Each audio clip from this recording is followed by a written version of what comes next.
Hello बच्चों, कैसे हैं आप? उम्मीद करती हूँ आप बढ़िया और एकदम मज़े में होंगे। आइए आज के अध्याय में पढ़ें विशेषण यानी कि एडजेक्टिव के बारे में।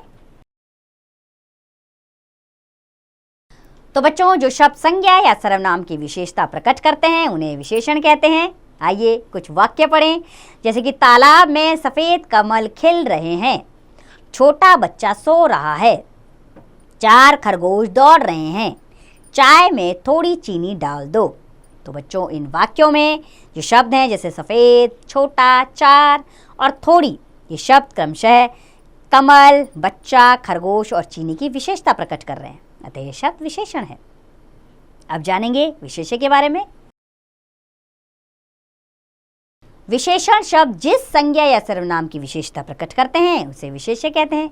जैसे सुरेश ताजा फल लाया है, इसमें ताजा विशेषण है, फल विशेष्य है। गिलास में थोड़ा दूध है, इसमें थोड़ा विशेषण है और दूध विशेष्य है। मैं 8वीं कक्षा में पढ़ता हूँ, इसमें 8वीं विशेषण है और कक्षा विशेष्य है। अब जानेंगे बच्चों प्रविशेषण के बारे में। जो शब्द विशेषण शब्दों की विशेषता प्रकट करते हैं उन्हें प्रविशेषण कहते हैं। जैसे वह बहुत बुद्धिमान है, श्याम थोड़ा शरारती है। तो बच्चों, इन वाक्यों में बहुत और थोड़ा विशेषण शब्द बुद्धिमान और शरारती विशेषण शब्दों की विशेषता प्रकट कर रहे हैं, अतः ये शब्द प्रविशेषण है। अब जानेंगे विशेषण के भेद। इसके 4 भेद होते हैं: गुणवाचक विशेषण, संख्यावाचक विशेषण, परिमाणवाचक विशेषण और सार्वनामिक या संकेतवाचक विशेषण। अब एक एक करके हम इन्हें विस्तार पूर्वक जानेंगे। सबसे पहले हम पढ़ेंगे गुणवाचक विशेषण। जो विशेषण शब्द संज्ञा या सर्वनाम के गुण, दोष, रंग, रूप, दशा, अवस्था, आकार या स्थान का बोध कराते हैं उन्हें गुणवाचक विशेषण कहते हैं। जैसे मेरा कोट काला है, हमारी पृथ्वी गोल है, कमज़ोर व्यक्ति शीघ्र थक जाता है, रमेश का पिता बीमार है। तो बच्चों, इन वाक्यों में जो शब्द हैं जैसे काला, गोल, कमज़ोर और बीमार शब्द, ये गुणवाचक विशेषण है।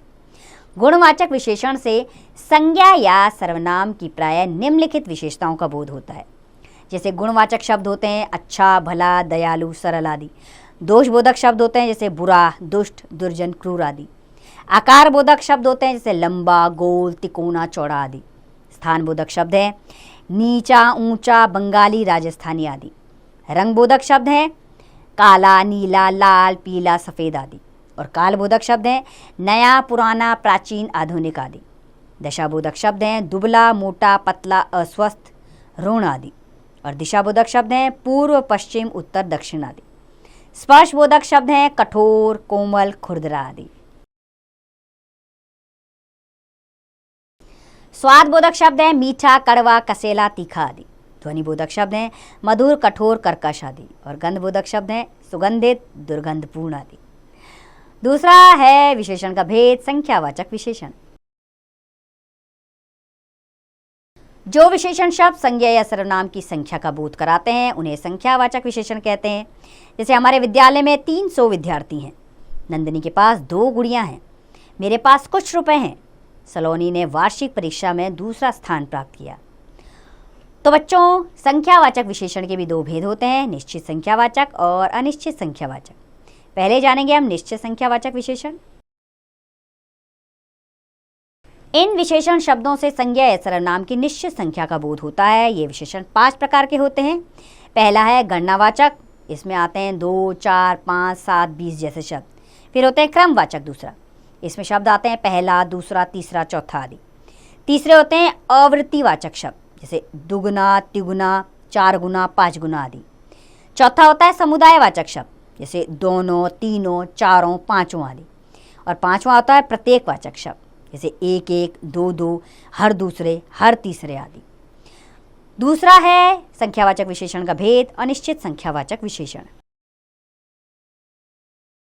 इन विशेषण शब्दों से संज्ञा या सर्वनाम की अनिश्चित संख्या का बोध होता है। जैसे बाहर बहुत लोग खड़े हैं, पुलिस ने कुछ चोर पकड़ लिए, थोड़े मित्र घर जा चुके हैं, कई विद्यार्थी कक्षा में हैं। तो बच्चों, इन वाक्यों में बहुत, कुछ, थोड़े और कई शब्द अनिश्चित संख्यावाचक विशेषण है, अर्थात इससे हमें निश्चित संख्या का पता नहीं लग रहा, तो ये शब्द अनिश्चित संख्यावाचक विशेषण कहलाएंगे। तीसरा भेद है विशेषण का परिमाणवाचक विशेषण। जो विशेषण शब्द संज्ञा या सर्वनाम शब्दों की नाप तोल और मात्रा का बोध कराते हैं उन्हें परिमाणवाचक विशेषण कहते हैं। जैसे मोहन 2 किलो चीनी लाया, मैं 10 किलोमीटर दूर पैदल चला, डिब्बे में थोड़े से चावल हैं, चाय के साथ कुछ नमकीन भी ले आओ। तो बच्चों, इन वाक्यों में 2 किलो, 10 किलोमीटर, थोड़े से और कुछ शब्द अपने साथ आए संज्ञा और सर्वनाम शब्दों के परिमाण का बोध यानी नापतोल का बोध करा रहे हैं, अतः यह परिमाणवाचक विशेषण है। तो बच्चों, परिमाणवाचक विशेषण के भी 2 भेद होते हैं। पहला है निश्चित परिमाणवाचक विशेषण, दूसरा है अनिश्चित परिमाणवाचक विशेषण। तो सबसे पहले हम पढ़ेंगे निश्चित परिमाणवाचक विशेषण क्या है। जो विशेषण अपने विशेष्य की निश्चित मात्रा या मापतोल का बोध कराते हैं उन्हें निश्चित परिमाणवाचक विशेषण कहते हैं। जैसे माताजी ने बाजार से 1 लीटर दूध, 2 किलो आम और 100 ग्राम जीरा मंगवाया। अर्थात इसमें निश्चित मात्रा का बोध हो रहा है कि क्या मंगाया माताजी ने, दूध कितना मंगाया 1 लीटर, आम कितने 2 किलो और जीरा 100 ग्राम, अर्थात निश्चित मात्रा इसमें पता लग रही है, तो यह निश्चित परिमाणवाचक विशेषण है। यहाँ पर दूसरा इसका भेद है अनिश्चित परिमाणवाचक विशेषण। जो विशेषण अपने विशेष्य की अनिश्चित मात्रा का बोध कराते हैं, अर्थात हमें निश्चित तौर पे इसमें मात्रा का पता नहीं लगता, उन्हें अनिश्चित परिमाणवाचक विशेषण कहते हैं। जैसे मैं बाजार से कुछ सब्जियां, थोड़े फल और थोड़ा पनीर ले आया। अब कुछ सब्जियां, कितनी सब्जियां, थोड़े फल, कितने फल, थोड़ा पनीर, कितना ग्राम पनीर लाए, किलो लाए, ग्राम लाए, नहीं पता लग रहा। तो इन शब्दों से हमें निश्चित मात्रा का बोध नहीं हो रहा, इसलिए इसमें कुछ, थोड़े और थोड़ा शब्द जो है वो अनिश्चित परिमाणवाचक विशेषण शब्द हैं। चौथा विशेषण का भेद है सार्वनामिक या संकेतवाचक विशेषण। अर्थात जिन सर्वनाम शब्दों का प्रयोग विशेषणों की तरह किया जाता है और वे किसी संज्ञा की ओर संकेत करते हैं उन्हें सार्वनामिक या संकेतवाचक विशेषण कहते हैं। जैसे यह पुस्तक मेरी है, उस फ्लैट में चाचा रहते हैं, वे बच्चे खेल रहे हैं, वह घोड़ा तेज दौड़ता है।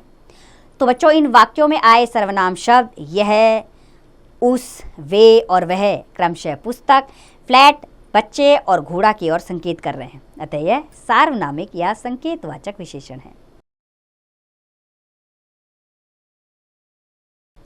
अब जानेंगे हम सर्वनाम तथा सार्वनामिक विशेषण में अंतर। तो बच्चों, जब कोई शब्द संज्ञा के स्थान पर प्रयुक्त किया जाता है तो उसे सर्वनाम कहते हैं, परंतु जब कोई सर्वनाम किसी संज्ञा से पहले प्रयुक्त यानी संज्ञा से पहले आता है तो वह सार्वनामिक विशेषण कहलाता है। जैसे वे कहाँ चले गए, इसमें वे सर्वनाम है। वे लड़के कहाँ चले गए, इसमें लड़के संज्ञा है और संज्ञा से पहले कौन आया, वे, सर्वनाम शब्द आ गया, तो ये सार्वनामिक विशेषण कहलाया। अब जानेंगे संख्यावाचक एवं परिमाणवाचक विशेषण में अंतर। बच्चों, संख्यावाचक एवं परिमाणवाचक विशेषण में मुख्य अंतर यह है कि संख्यावाचक विशेषण का प्रयोग उन विशेष्यों के साथ होता है जिनकी संख्या को गिना जा सकता है, जबकि परिमाणवाचक विशेषण का प्रयोग उन विशेषों के साथ किया जाता है जिन्हें गिना नहीं जा सकता, नापा तोला जा सकता है। जैसे मैंने उन्हें कुछ टॉफियाँ दी, टॉफियों को गिना जा सकता है ना, तो ये संख्यावाचक विशेषण है। मीना बाजार से कुछ सब्जियां खरीद के लाई। सब्जियां कितनी, सब्जियों को गिन सकते हैं आप, नहीं ना, तो ये परिमाणवाचक विशेषण, क्योंकि हम इन्हें नापतोल कर लेते हैं। कक्षा में थोड़े से विद्यार्थी हैं, विद्यार्थियों को गिना जा सकता है, संख्यावाचक विशेषण। गिलास में थोड़ा सा दूध है, दूध को तो नहीं गिन सकते, नापतोल के लिया जाता है, तो ये परिमाणवाचक विशेषण है। आइए आपके अभ्यास के लिए एक बार इस पाठ को दोहरा लेते हैं। जो शब्द संज्ञा या सर्वनाम की विशेषता प्रकट करते हैं उन्हें विशेषण कहते हैं। विशेषण शब्द जिस संज्ञा या सर्वनाम की विशेषता प्रकट करते हैं उसे विशेष्य कहते हैं। विशेषण के 4 भेद होते हैं: गुणवाचक विशेषण, संख्यावाचक विशेषण, परिमाणवाचक विशेषण और सार्वनामिक या संकेतवाचक विशेषण। जो विशेषण संज्ञा या सर्वनाम के गुण दोष, रूप रंग, आकार, स्थान या दशा को प्रकट करते हैं उन्हें गुणवाचक विशेषण कहते हैं, और जो विशेषण शब्द संज्ञा या सर्वनाम की संख्या प्रकट करते हैं उन्हें संख्यावाचक विशेषण कहते हैं। विशेष्य के परिमाण को प्रकट करने वाले विशेषण को परिमाणवाचक विशेषण कहते हैं। जो सर्वनाम शब्द संज्ञा की ओर संकेत करते हैं तथा उनका प्रयोग विशेषण की तरह होता है वे सार्वनामिक विशेषण कहलाते हैं। उम्मीद करती हूँ बच्चों, यह अध्याय आपको अच्छे से समझ में आया होगा। अब इसका अभ्यास कार्य आप स्वयं कीजिए।